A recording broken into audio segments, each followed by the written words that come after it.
Welcome to the Tech Egg. Don't get scrambled. Enjoy the video. In this video, I will explain how to make tiramisu using broas. First, gather your broas, which are essentially the Filipino version of ladyfingers. You'll need to prepare a strong coffee, perhaps espresso, and let it cool completely. This coffee will be used to quickly dip the broas, ensuring they absorb just enough liquid without becoming soggy.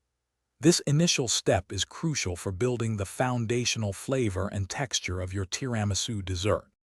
Next, let's create the rich mascarpone cream. You'll start by whisking egg yolks with sugar until they are pale and thick.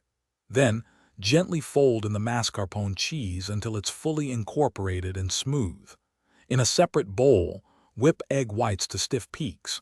Carefully fold these whipped whites into the mascarpone mixture.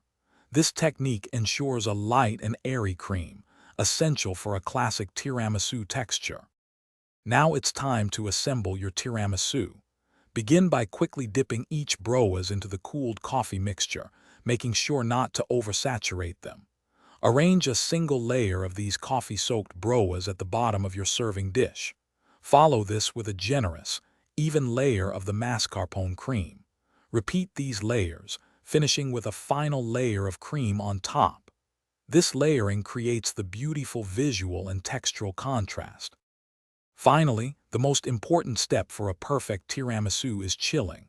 Cover your assembled dessert and refrigerate it for a minimum of 4 hours, or ideally overnight. This allows the flavors to meld and the dessert to set properly. Just before serving, dust the top generously with unsweetened cocoa powder.